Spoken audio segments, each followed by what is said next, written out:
the strange and mysterious death of a man named Alfred Wright. We've been covering this all week. He's the Texas father of three who vanished last November. His family found his body nearly 3 weeks later. That was 2 weeks after local authorities gave up searching in the exact area where ultimately his body was found by his own family. The local sheriff told them there was no sign of foul play. The family is alleging a murder and a cover-up. They're disputing nearly everything in the official account, from the cause of death to the condition of his body to the notion that Wright, a father of two with no history, they say, of drug use, let alone abuse, sprinted off into the Texas scrub forest one day, stripped down to his boxers, and gave himself a lethal dose. Now, in addition to all that, there is this, an ordinary, everyday item found near Alfred Wright's body that in this case could be something of a calling card. Deborah Farrick tonight is keeping him honest. On the bramble-covered trail not far from Alfred Wright's body, volunteer searchers immediately noticed something out of the ordinary. The one thing that really stood out when we first found the body, we couldn't explain the dime. Why is there a silver dime laying on top of the ground? Finding his clothing on a nearby ranch, the sheriff had called off the search for the college grad after just 4 days, offering a theory but no evidence. You know what he told us? Oh, he just ran away. He was probably on drugs.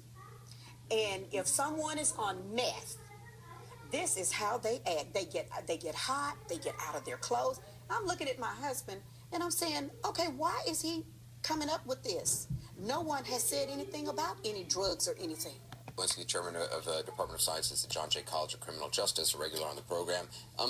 It's very unusual. I mean, you have the original official autopsy, seems to be diametrically opposed to the second exam that was done by a pathologist brought in by the family. Well, indeed. The second pathologist has the benefit of knowing what the first one indicated and then can form his or her own opinions.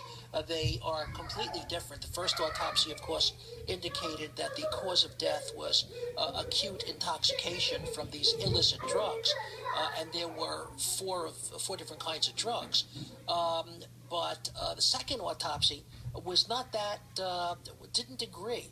And because this is such an unusual kind of case, the body, the way it appeared at the scene and the findings would tend to indicate that there was foul play here. Because I mean, looking at the pictures of the body, you were highly doubtful that that body was left out there for 3 weeks. I'm extremely, I cannot believe that 19 days a body would look the way it did. It's decomposed. There's skin slippage and bloating, but that body was not there for 19 days. Could very well be that he was maybe hostage, something of that sort, and then dropped there. It's also, you should be able to tell through bugs and things like that how long a body's been out. Yeah, without a doubt. The entomologists, the forensic entomologists, know about what is called succession, the insect growth and the switchover from different kinds of flies to beetles. You can get a fairly good idea, or at least a range, of post-mortem interval. And it appears to me that it's more like days than it is weeks. Again, a lot of questions on that. Hoo-wee. A forensic pathologist hired out of Houston to perform a second autopsy on Alfred Wright says she disagrees with the first preliminary autopsy findings. She says based on her autopsy findings, there is enough evidence to suspect foul play in Wright's death. East Texas News 9's Michelle Reed was at that press conference and shows us how friends and family are taking matters into their own hands to figure out the truth behind the Jasper man's death. Based on the information I have thus far, I have a high index of suspicion that this is a homicide.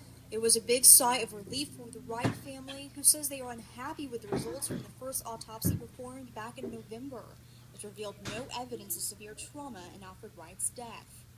That man's young body is laying just about 100 yards from a residence, from where a wristwatch was found, where a perfectly cut rectangular piece of clothing is found. His clothing's found in pasture. His body's found right here, and you're telling me that there are no signs of foul play?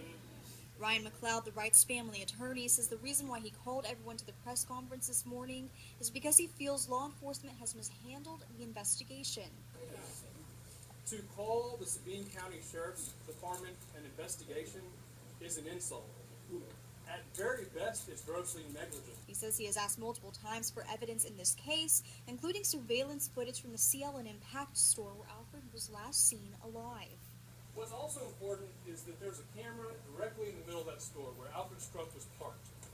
That camera, if you go there today, is missing. It's gone. The sheriff's office has yet to answer his questions as to why he hasn't received that video. I hope that the light is shining. I hope the light is shining on the Sabine County Sheriff's Department and their mishandling of this from the get-go. I hope that the Texas Rangers are aware that we're watching. We will